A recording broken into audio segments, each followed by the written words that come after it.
नमस्कार दोस्तों। तो यूक्रेन ने एक बहुत मैसिव अटैक लॉन्च कर दिया है रशिया के ऊपर और कहा गया था कि जो सबसे बड़ा अटैक अभी तक यूक्रेन ने रशिया पर किया था वो कर्स्क के रीजन के ऊपर अटैक किया था और उस टाइम से ही कर्स्क का जो रीजन है रशिया का वो यूक्रेन तब से होल्ड कर रहा है। लेकिन ये वाला जो अटैक हुआ है ये कहा जा रहा है कि उससे भी बड़ा अटैक है। ये 150 ड्रोन्स की मदद से ये अटैक रशिया की कई सारी टेरिटरीज पर किया गया है और ये जो पूरा एग्जैक्टली हुआ क्या है कि 158 ड्रोन्स को बताया गया रशियन एजेंसीज द्वारा कि हमने 158 ड्रोन्स को शॉट डाउन किया है। रशिया की अलग अलग टेरिटरीज पर यह अटैक किए गए इंक्लूडिंग मॉस्को। अब आप समझिए कि ये एक बहुत ही अलार्मिंग सिचुएशन है रशिया के लिए, बिकॉज अभी तक आप पिछले कुछ सालों से कई सालों से अगर आप पिछले उठा लीजिए तो अभी तक किसी भी पावर ने मॉस्को को टच करने की हिम्मत नहीं करी थी यहाँ पर। लेकिन यूक्रेनियन एडवांस ने अब सीधे सीधे मॉस्को को भी टच कर दिया है। कई सारे ड्रोन्स की मदद से कम 10-12 जो ड्रोन्स हैं वो मॉस्को के ऊपर ये अटैक हुआ, लेकिन उन सारे ड्रोन्स को सक्सेसफुली इंटरसेप्ट कर लिया गया रशिया द्वारा। और अब रशिया जो है वो गुस्से से बिल्कुल लाल हो चुका है। जिस तरीके की धमकी रशिया की तरफ से आई है वो सीधे सीधे न्यूक्लियर वॉरफेयर की धमकी आई है। अभी पिछले हफ्ते भी हमने देखा था कि कई सारे रशियन ऑफिशियल्स ने न्यूक्लियर वॉरफेयर की बात करी थी, टैक्टिकल न्यूक्लियर वॉरफेयर की बात करी थी। और अब इस वाले अटैक के बाद जो इन्होंने मॉस्को के ऊपर किया है, इसके बाद सीधा सीधा उनके मेयर की बात आप कर लो या पुतिन की बात आप कर लो, सबने अपने न्यूक्लियर वॉरफेयर की बात कर दी है और न्यूक्लियर डॉक्ट्रिन को चेंज करने की भी बात कर दी है। अभी मैं आपको आगे समझा दूंगा कि न्यूक्लियर डॉक्ट्रिन रशिया की क्या कहती है, क्या थ्रेशोल्ड्स हैं और उसको अगर चेंज करेंगे तो क्या चीज़ें होंगी। इवन कहा जा रहा है कि जो अभी चल रहा है न्यूक्लियर पॉलिसी उसके हिसाब से भी ये एक पूरी तरीके से एक्ट ऑफ वॉर है और यूक्रेन के अगेंस्ट में ये एक्शन लेना चाहिए न्यूक्लियर वॉरफेयर का। तो अभी यूक्रेन की सिचुएशन काफ़ी इस चीज़ में ख़राब हो चुकी है, बिकॉज वेस्टर्न सपोर्ट जब से यूक्रेन को मिला है ये अभी तक का सबसे बड़ा एडवांस अटैक है जो यूक्रेनियन फोर्सेस ने किया है रशिया की मेनलैंड टेरिटरी के ऊपर में। अब अगर आप रीजन्स की बात करोगे कि ये अटैक हुआ कहाँ पर है तो ब्रायंस का रीजन है, उसके अलावा वोरोनेस्क का रीजन है और बेलगोरोद का रीजन है जहाँ पर ये अटैक किया गया। ऑब्वियसली आपको नाम नहीं पता होगा तो आपको मैप से मैं थोड़ा सा दिखा देता हूँ। देखिए यहाँ पर बीच में आपको कर्स्क का रीजन दिख रहा है जो अभी पूरी तरीके से यूक्रेनियन कंट्रोल में है। अब ऐसा नहीं है कि यूक्रेन ये कर्स्क का रीजन होल्ड कर रहा है तो रशियन टेरिटरीज ये फ्रंट लाइन बनी हुई है, ऐसा बिल्कुल भी नहीं है। रशिया जो पहले रीजन होल्ड कर रहा था खार्किव के अराउंड, वहाँ पर अभी भी रशियन फोर्सेस मौजूद हैं, लेकिन यूक्रेनियन फोर्सेस यहां पर कर्स्क के रीजन पे मौजूद हैं। तो अभी जो ड्रोन अटैक किया गया है इसी के अराउंड, यानी कि ब्रायंस का रीजन यहां पर है, बेलगोरोद का रीजन यहां पर है और वोरोनेस्क का रीजन यहां पर है जहां पर ये एग्जैक्टली अटैक्स किए गए हैं। इवन कुछ जो सेलेक्टिव एरियाज हैं मॉस्को के, जो मेनलैंड टेरिटरी मॉस्को की सिटी पर हैं, वहाँ पर कई सारे 10-12 ड्रोन से अटैक किया गया और उसके जो बाहर की टेरिटरीज हैं वहाँ पर भी अटैक जो है लगातार यूक्रेनियन द्वारा किया गया। आज ही ये अटैक हुआ है और 1 घंटे बाद ही न्यूक्लियर वॉरफेयर की धमकी भी रशिया की तरफ से आ चुकी है। अब अगर मॉस्को के मेयर की माने तो उनका कहना यह है साफ साफ कि जो ये अटैक हुआ है ड्रोन्स की मदद से, जिसको इंटरसेप्ट किया गया जब रशियन फोर्सेस द्वारा, तो जो उन ड्रोन्स का डेब्री गिरा वो कई सारे हमारी टेरिटरी पर गिरा, जिसकी वजह से एक ऑयल रिफाइनरी जो कि आउटर रीजन में थी मॉस्को के, वहाँ पर आग लग गई और वो पूरी तरीके से वो ऑयल रिफाइनरी बर्बाद हो चुकी है। कई सारे पावर स्टेशंस को भी टारगेट करने की कोशिश यहाँ पर यूक्रेनियन फोर्सेस द्वारा की गई है। तो ये तो खबर हो गई।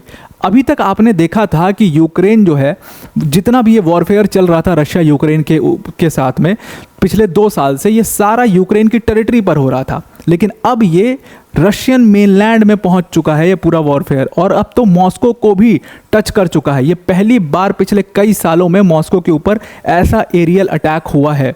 तो इसको आप समझ सकते हो कि बहुत ही एस्केलेटिंग इशू है और ये एक बहुत बड़ा अलार्मिंग सिचुएशन क्रिएट करता है। अब आते हैं रशिया की न्यूक्लियर डील के ऊपर में। पुतिन, उसके साथ मॉस्को के मेयर, जो जितने डिफेंस फोर्सेस के सीनियर ऑफिशियल्स हैं रशियन फोर्सेस के, सब ने न्यूक्लियर वॉरफेयर की बात करी है। तो एक्चुअल में न्यूक्लियर वॉरफेयर कैसा दिखता है, क्या है इसमें डॉक्ट्रिन को, उसको समझना बहुत ज़्यादा ज़रूरी है। देखिए अभी जो डिक्री साइन करी हुई है व्लादिमीर पुतिन ने 2020 के अंदर में, उसके अकॉर्डिंग रशिया अपने न्यूक्लियर कैपेबिलिटीज़ को कब यूज़ कर सकता है। तो 2 कंडीशंस हैं, बेसिकली इसमें 4 कंडीशंस हैं। पहली 2 कंडीशन ये है कि या तो एक जो एनिमी कंट्री है वो रशिया के ऊपर न्यूक्लियर अटैक कर दे, या फिर कोई ऐसा कन्वेंशनल अटैक करे रशिया की मेनलैंड टेरिटरीज पर जिससे उसका एग्जिस्टेंस को चैलेंज हो सके। अब यहाँ पर ये जो एग्जिस्टेंस वाला पॉइंट है ये बहुत ही डाउटिंग पॉइंट है, मतलब सबके लिए अपना अलग अलग होगा लेवल। क्या ये जो अटैक हुआ है ड्रोन द्वारा, ये अगर माने यूक्रेनियन अथॉरिटीज़ का या वेस्टर्न पावर्स का, तो उनका कहना है कि नहीं, ये एग्जिस्टेंस को बिल्कुल चैलेंज नहीं कर रहा है, बिकॉज ये हमने कुछ कुछ स्पॉट्स को अटैक किया, हमने किसी सिविलियन इंफ्रास्ट्रक्चर को अटैक नहीं किया है, गवर्नमेंट इंफ्रास्ट्रक्चर को अटैक नहीं किया है, हमने सिर्फ उन एरियाज़ को अटैक किया है जिसको रशिया यूज़ कर रहा था, जैसे पावर हाउसेस को अटैक किया है, ऑयल रिफाइनरीज को अटैक किया है, ट्रेड के ऊपर अटैक किया है, इस एक तरीके से। तो ये उनके एग्जिस्टेंस को कहीं से भी चैलेंज नहीं करता है। अब रशियन अथॉरिटीज़ की माने तो ये बिल्कुल उनके एग्जिस्टेंस को चैलेंज करता है। तो अगर आप थ्रेशोल्ड देखोगे कि रशिया कब अपने न्यूक्लियर वेपन को यूज़ कर सकता है, तो ये 2 रीजंस हैं और उसके अलावा 2 और पॉइंट्स हैं। अगर रशिया को कोई इंपॉर्टेंट इंफॉर्मेशन मिलती है कि उनकी एनिमी कंट्री उनके ऊपर बैलिस्टिक मिसाइल्स का यूज़ करने वाली है, तो उस केस में वो अपना न्यूक्लियर वेपन यूज़ कर सकते हैं। और इसीलिए यूएस जो जब से वॉर शुरू हुआ है यूक्रेन को रिक्वेस्ट कर रहा है कि बैलिस्टिक मिसाइल से अटैक मत करना रशिया की टेरिटरी पर, बिकॉज ऐसा आप कर दोगे तो उनको एक रीज़न मिल जाएगा इस पूरे वॉर को और ज़्यादा एस्केलेट करने का, और आपके लिए बहुत बड़ी समस्या हो जाएगी। बाकी 2 मैंने कारण आपको बता दिए।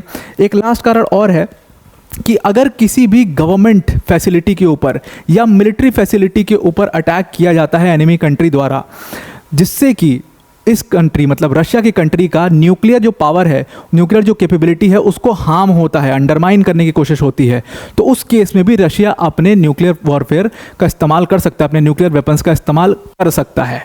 तो ये कुछ ऐसे नियम हैं, लेकिन ये बहुत सब्जेक्टिव हैं। अब कौन डिसाइड करेगा कि कौन सा जो अटैक है वो रशिया के एग्जिस्टेंस को चैलेंज कर रहा है, सबसे बड़ी बात है।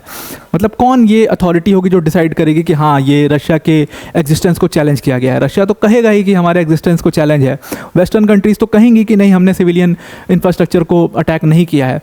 तो ये सारे जो नियम कानून हैं, ये जो सारे आपने पॉइंट्स लगाए हुए हैं, थ्रेशोल्ड लगाए हुए हैं, इसका कोई मतलब अब आज की डेट में रह नहीं गया है, क्योंकि जिस तरीके से बहुत मैसिव अटैक लॉन्च किया गया है, इसका ज़रूर से बहुत बड़ा रिटेलिएशन करेगा रशिया। और अभी वो उन्होंने बात क्या की है कि ये जो थ्रेशोल्ड्स हैं इनको भी कम कर दो, इनको भी हटा दो, ताकि हम ये वेपन्स को यूज़ कर पाएँ, एटलीस्ट टैक्टिकली यूज़ कर पाएँ। ऑल आउट वॉर में ना जाएँ, लेकिन टैक्टिकली कम से कम इसको यूज़ किया जा सके। सारे सीनियर ऑफिसर्स द्वारा यही रिक्वेस्ट की गई है। तो आई होप आपको ये पूरा आर्टिकल समझ में आ गया होगा। अब वीडियो को एंड करने से पहले अनअकैडमी टीम की तरफ से एक बहुत बड़ी अनाउंसमेंट है। देखिए, अनअकैडमी ने आपके लिए बहुत बड़ा ऑफर लॉन्च किया है। आपको अनअकैडमी के सारे प्लस कोर्सेस यूपीएससी सीएससी के सब फ्री ऑफ कॉस्ट मिल सकते हैं अगले 7 दिनों के लिए। सिंपली आपको क्या करना है, डिस्क्रिप्शन में लिंक दी, उस लिंक पर जाकर के क्लिक करके एनरोल करना है। और ये जो विंडो जो खुला है फ्री 7 डेज फ्री ट्रायल का, ये सिर्फ 3 दिन खुला है। कल 1 तारीख थी, पहले दिन हमने लॉन्च किया था, तो जो 1 तारीख को एनरोल कर रहा है सपोज, तो उसका जो पूरा कोर्स है वो 7 तारीख तक फ्री रहेगा।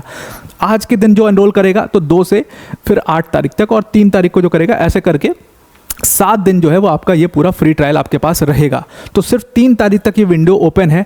इसको आप, बहुत बड़ी अपॉर्चुनिटी है। इसमें आपको सारे कोर्सेस, जितने हमारे टॉप फैकल्टीज़ के भी कोर्सेस हैं, जैसे मृणाल सर का कोर्स हो गया, जो हमारा ये कोर्स है जहाँ पर हम मृणाल सर, प्रतीक सर, सुदर्शन सर जैसी फैकल्टीज़ पढ़ा रहे हैं, चाहे आपका इंग्लिश मीडियम का कोर्स हो गया जहाँ पर सरमत सर जैसी फैकल्टीज़ आपको पढ़ा रही होंगी, ये सारे कोर्सेस आपको फ्री ऑफ कॉस्ट मिल रहे हैं।